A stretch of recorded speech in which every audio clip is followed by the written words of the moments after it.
Good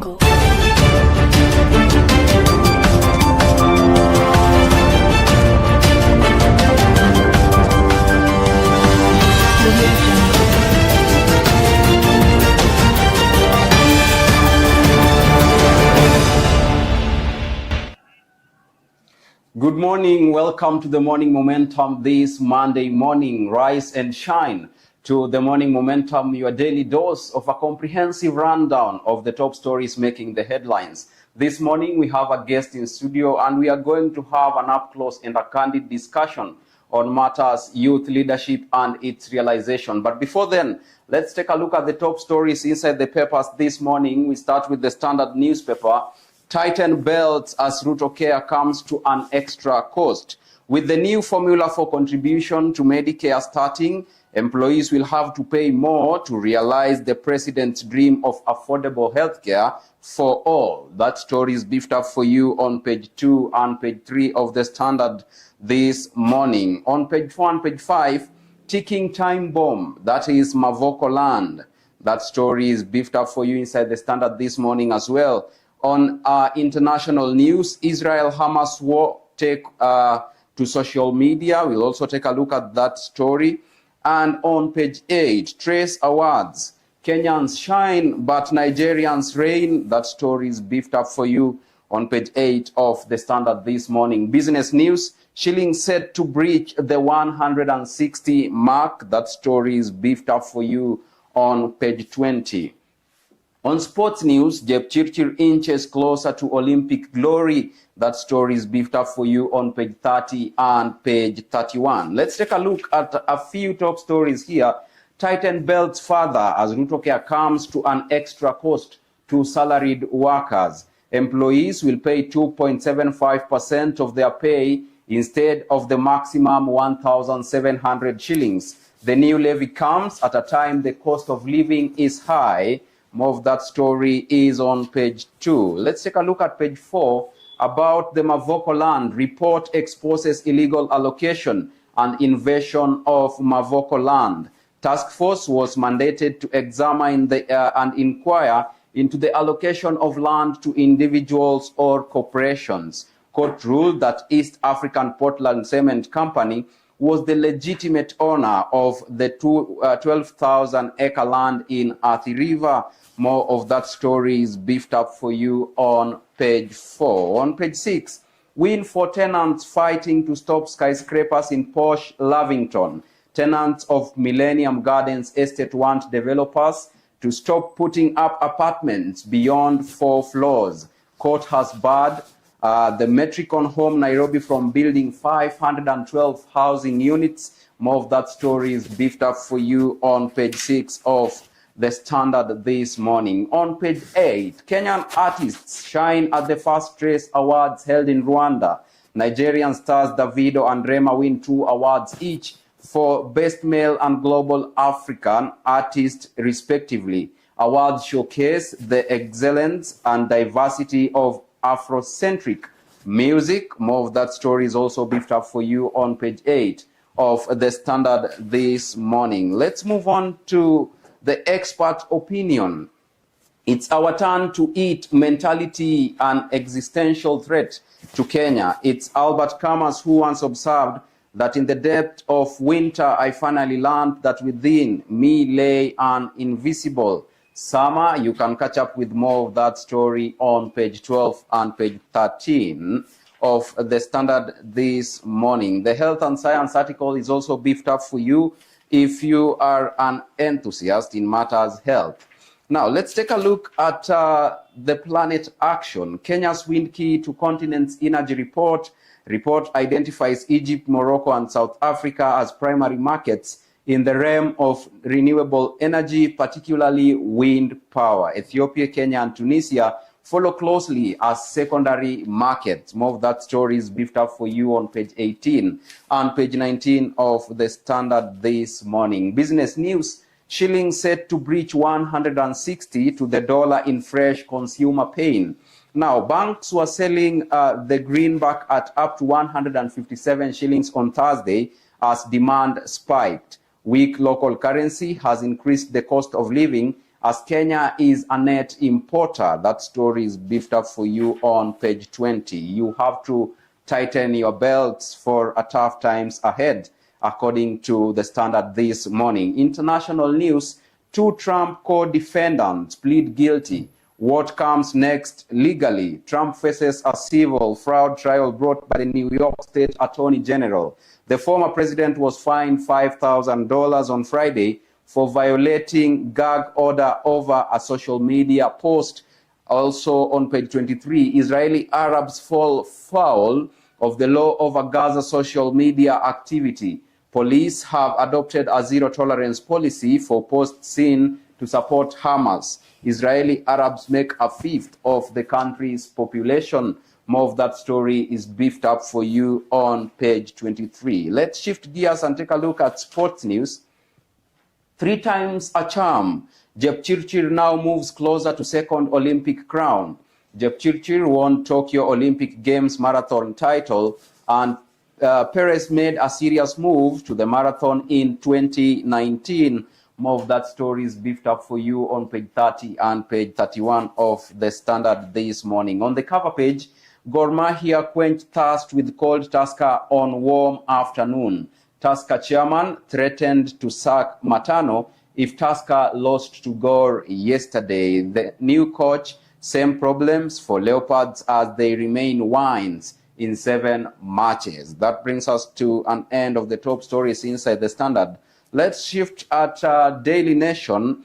Kenya's phone theft syndicate is the elephant in the room. Mondays come with long queues at Safaricom Airtel shops as victims replace SIM cards. Many Kenyans admit to having lost their phones to snatchers and muggers on motorcycles, on foot, in matatus, or at nightclubs, but the brazen tactics employed by the criminals have reached alarming levels, with the stolen devices being flashed and smuggled into neighboring countries and a ready market. More of that story on page 2 and page 3. On page 4, Ruto now plays down prediction of El Nino rains in the country. On page 10, Paul Mackenzie was inspired by Australian cultists, says Senate and Hoc ad hoc committee.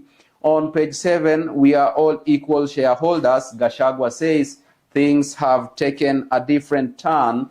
Now the deputy president says we are all equal shareholders, contrary to the previous opinions that he had mentioned earlier. On national news, Pakistani journalist could have survived shooting, say doctors.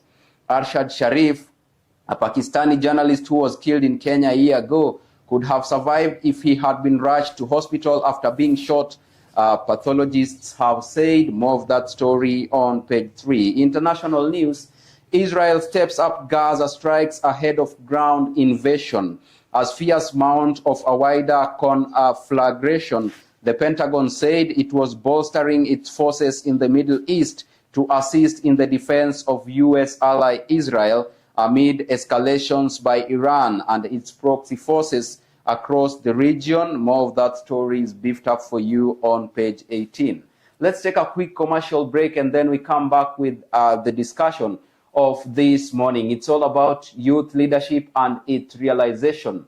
Remember, you can be part of the conversation via our social media platforms at Younib_TV on Instagram, Younib Media TV on Facebook and YouTube. You can also send in your sentiments via our SMS line 0719144, and we'll be sampling them amid this broadcast. I am your host, Alfonsoh.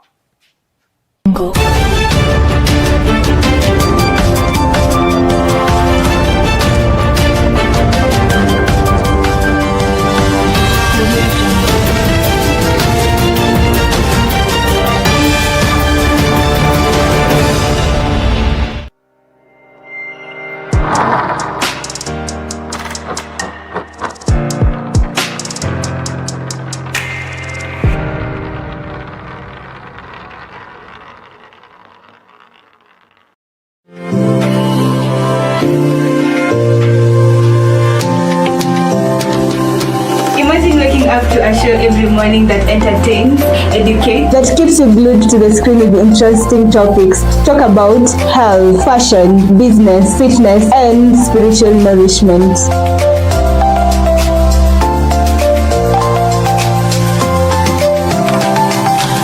enjoying your cup of coffee, tea, milk, amaka uji, Younib Breakfast Show is the place to be. Every Tuesday and Wednesday at 8:30 a.m. with me, Penina Washara, here on Younib TV.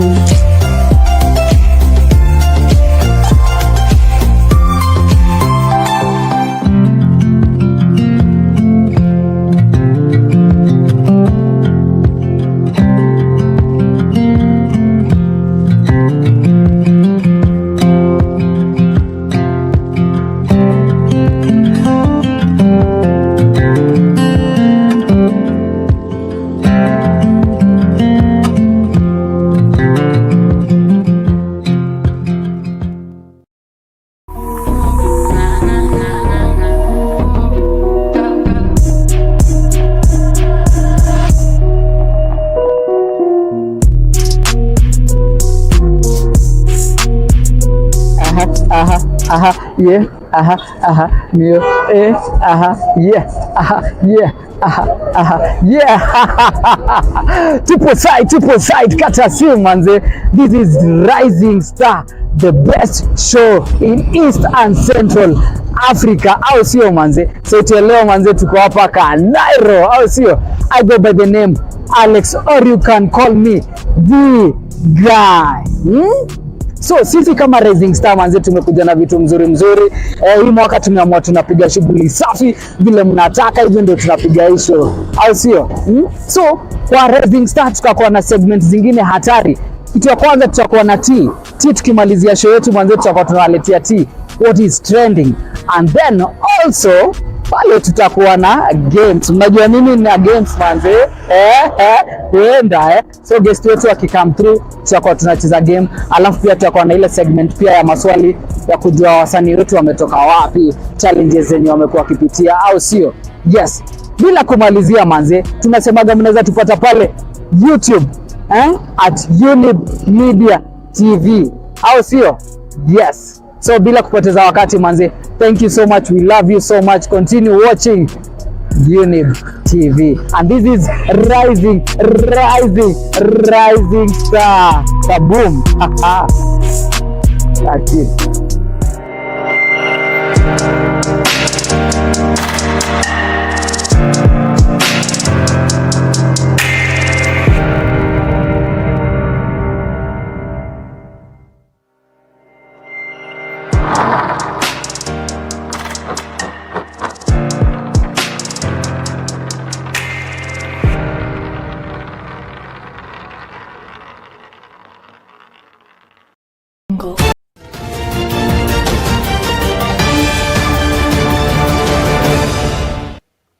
Welcome back to the Morning Momentum, and right about now our guest is already with us, and now let's delve into the discussion. Good morning, sir. Good morning. Well, introduce yourself to the viewers this morning. Tell us your name, what you do, and then we get into the discussion.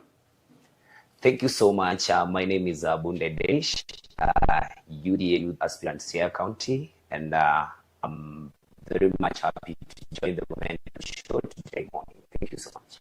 Well, let's get straight into it. Our discussion this morning is youth leadership and its realization. So tell us, your journey in the youth leadership, how did you start? What point did you know, well, I'm meant to be a leader?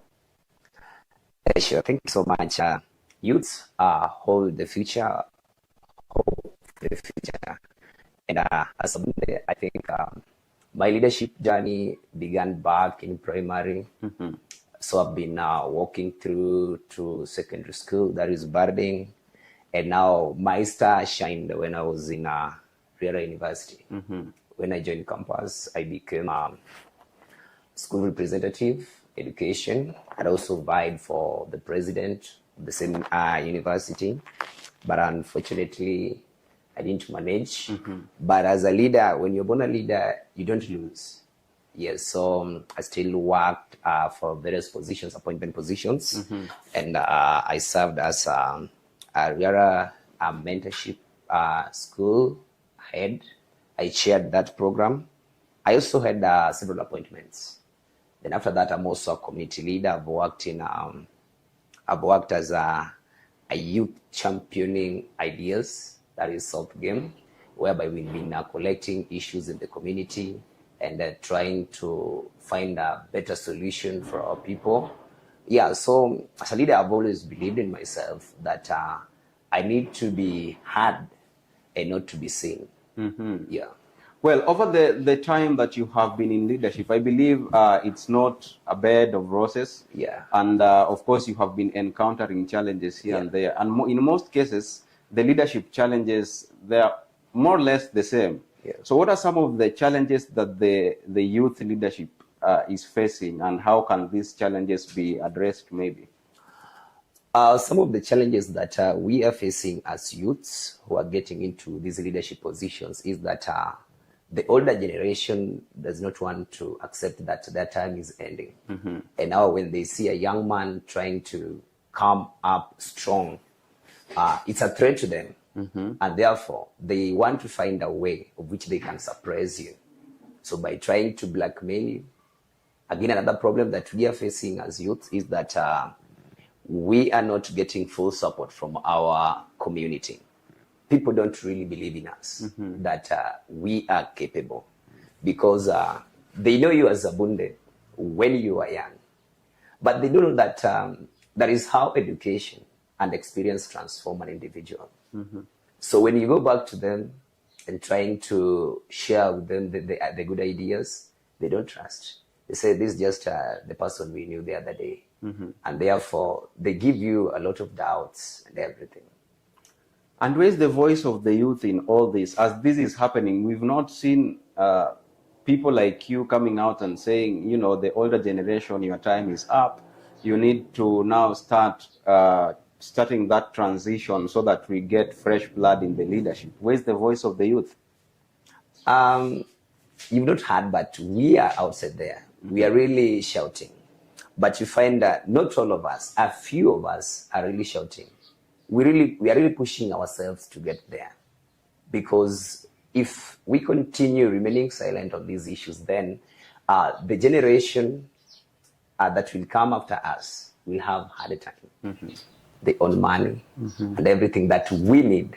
So they will use whatever they have to bribe or to support our silence, or to buy our reasoning, so that we don't reason as youths, we don't reason as individuals, but we reason for them.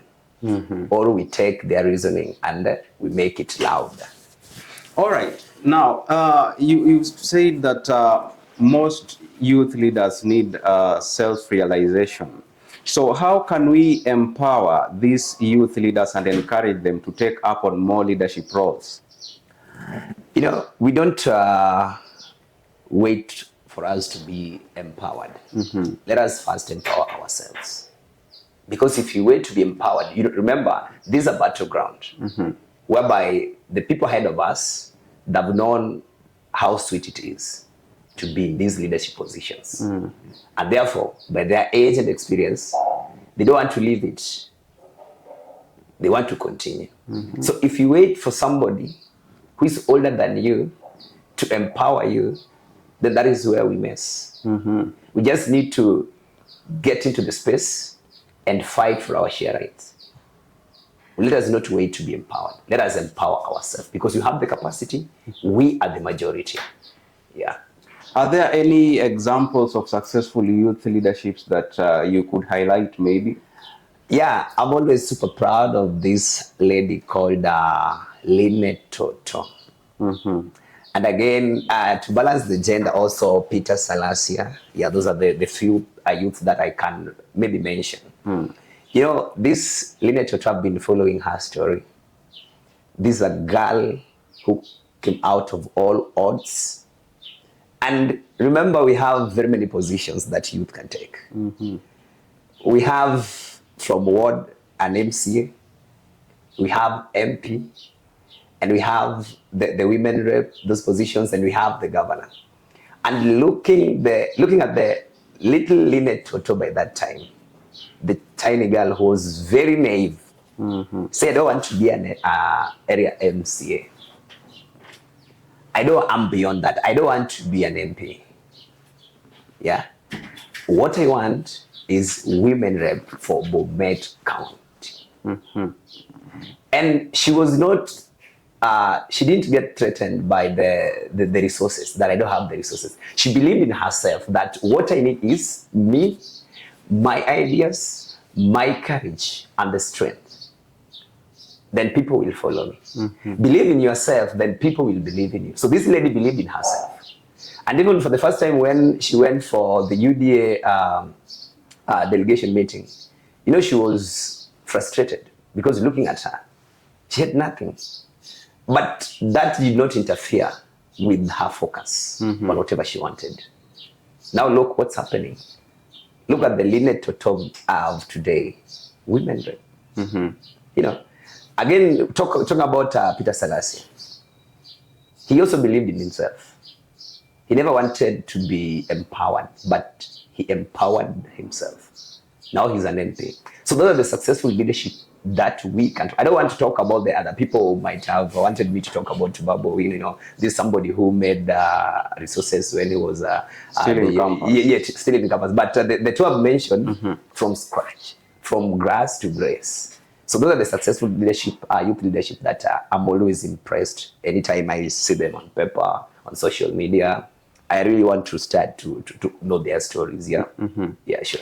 Are youths really working together to achieve this kind of leadership that they really want? Because I believe collaboration is very essential in all aspects. Are there any collaborations among youth leaders, especially from where you come from, that is helping you guys realize these goals? What I can say is that youths are divided. And that is why we are not getting whatever we want as youths. And we like lying to one another. I can say verbally that, you know, you are capable. I will support you. You can. But behind the scene, I'm dining with your enemies, trying to pin you down. Because they fear that if we empower you or if we support you, then I will lack something, you know. But that's the fear that fellow youths are having. He will feel so nice talking to you, you know, Abunde, you know, this and this and this, you know. But behind is that Abunde akipata ikiti, you know. No. He cannot achieve it.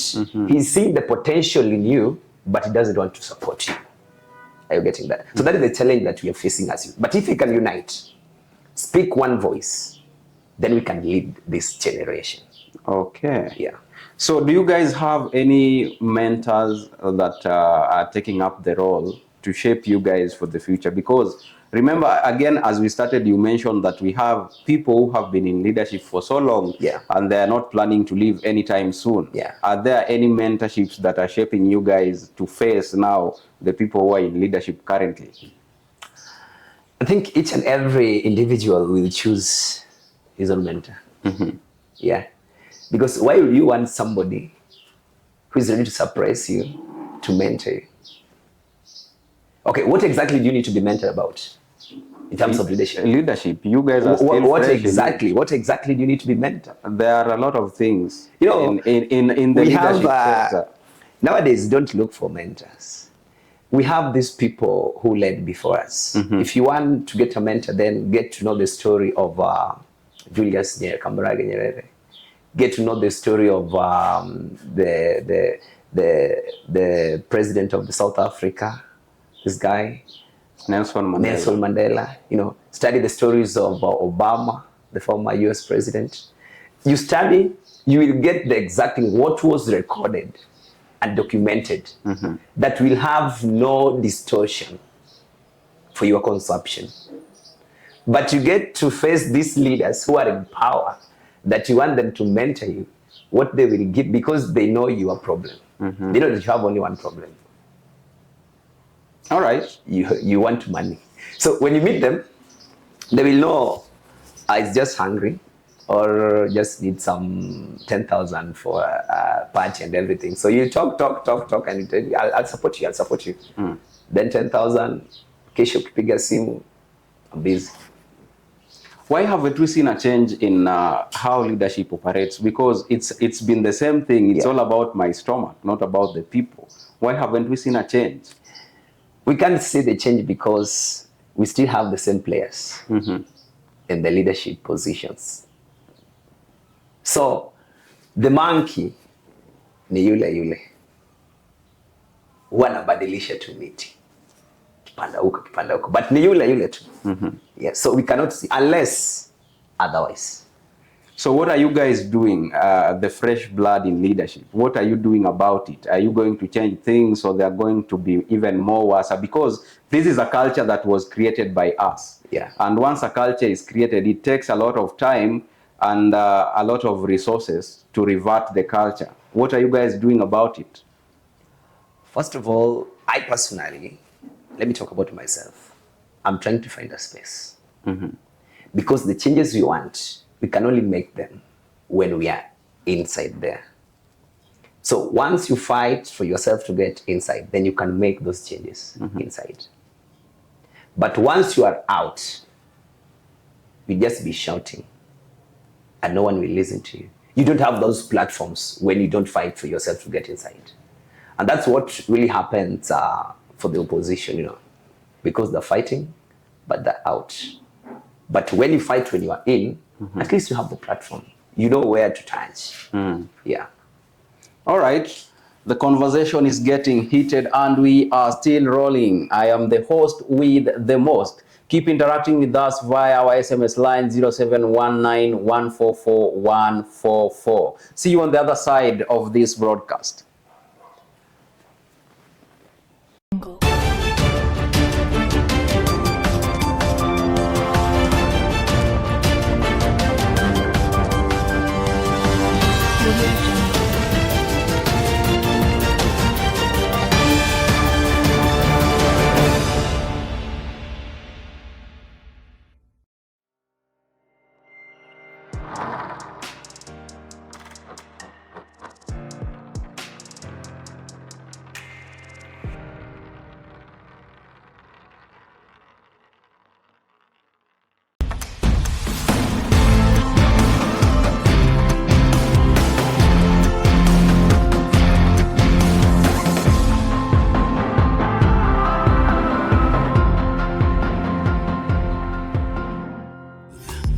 Ever the best. Hallelujah.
It was not out until the media brought it out. They talked. You don't know whatever they talked about.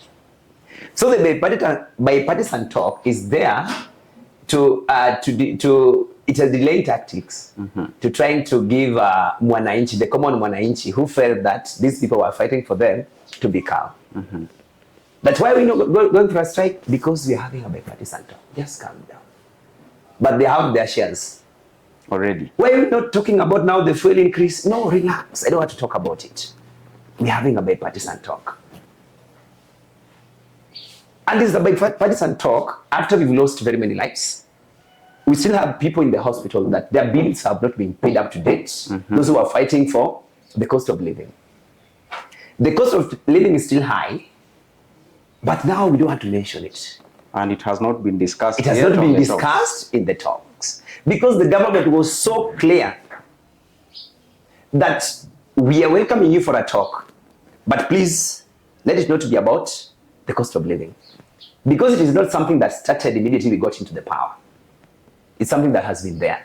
I remember when there was this handshake government, the deputy president was talking about the hard economic times. The language that was being spoken by Raila when he was in opposition before the handshake. But now when he got to the power, and now the deputy president felt that now let me speak the voice of wananchi. Then the Raila told people that huyo anabweka too, tulia now. Because now he was not for the wananchi and he was not really enjoying the state. You get that? Now, let me ask you, what are we going to do? Because the cost of living has really risen to the detriment of Kenyans. Yes. On the papers this morning, we have been told to tighten belts. Yeah. The dollar is approaching 160. Yes. The cost of fuel is also high. Yes. What are we going to do? Yes. Let me tell you one thing, as Kenyans, that there is no day, single day, that the cost of living or the situation will change. Because we having this generation, these times we are having, things are really changing very fast. Today you see that the dollar is this amount, tomorrow it has shoot. You get that? So talking about the cost of living as it's an issue that is supposed to be addressed as an individual. I personally, as a Bunde, what am I doing to ensure that I meet the standard cost of living? What am I doing to ensure that my kids get to school? What am I doing to ensure that I pay my rent and I get food on my table and support my parents? And also have investments. You get that? As an individual. Because if we wait for the government to address this issue for us, then we'll wait until we die. Remember, you cry that the fuel has gone up, but we're still having somebody buying a V8 Prado that is a fuel guzzler. Fuel going up to 122 per liter, the same day somebody is buying a Ferrari to drive in Kenya. Now tell me, is this person in Kenya or in the US? Unga will can go up to 300, but still people will buy it. Now ask yourself, what is the difference between you and this other person that buys it? And that is the question I always ask myself and tighten my belt. So the newspaper is very clear, tighten your belts. As an individual, you cannot tie a belt as a group, that now let's have this belt, we tie it as a group. You tie it as an individual. So what they are communicating is that as an individual, upgrade your standards. Get these things clear. If you're hustling, put more effort. You get that? And the people that cries are the people that don't want to work hard to earn whatever they get. Because if you are committed to your work and adjusting to the new normals, you have no time to cry, but to adjust. So let our people continue working hard. I personally, I do work hard. And I do a lot of things that brings money in my pocket. You get that? I can decide to be dirty, to be clean, but at the end of the day, 1,000 is 1,000. Okay. You get it from where you sit. I get it from Jengo, from Kawash. It's still 1,000. Yes. Well, my director tells me we need to wrap up, but before we do, let us sample a few of your sentiments. Now, Elvis Doso says, I'm all for youth leadership, but I hope they are getting proper guidance. They have the energy, but experience matters too. Yes. Norbert Mwau says, the youth are the change makers we've been waiting for. Their passion and fearlessness give me hope for a better world. All right. Eunice Wanjiru says, it's great that young people are stepping up. but I've seen too many leaders make empty promises. Sure. We've seen that. Yeah. All right, let's take a look at some two more. Maybe we see here. Ada Achieng says, I'm not sure about this whole youth leadership thing. They need more life experience to lead effectively. What do you think about that? Come up again. What's that I saying? She says, Yeah. I'm not sure about this whole leadership thing. Yes. They need more life experience Yes. to lead effectively. That's youth. Yes. Those are sentiments by Ada Achieng. Ada Ching. Okay, what I can tell Ada Ching, I know she's a youth, and maybe I know her. I know her. She's my daughter. Yes. Now, Ada, what Ada needs to know is that I know people have really lost hope in leadership, and maybe youths, because on how we operate, on how we conduct ourselves. We want people to reason for us. But I just want to maybe tell her that people like me will reason. I'll reason for myself and work for the people to ensure that we restore that trust from our people. Yeah. All right. Michael Osunga, or is it Osonga? I don't know. Yeah. I support youth leadership, but they need more support from the older generation. Let's help them succeed. So the sentiments are overwhelming. There are positive feedback. But now my director says we have to end the show. Thank you so much, Abunde, for gracing the morning momentum. Welcome, sir. We really appreciate your time. Thank you, Kabisa. And by extension to you, our viewers, many thanks for choosing to stay with us. I also want to thank all those who made this broadcast a success. EliasMuchina behind the cameras and the Chief Controller, Anifa Kavira. See you tomorrow, same time, same place. Until then, do have a beautiful Monday.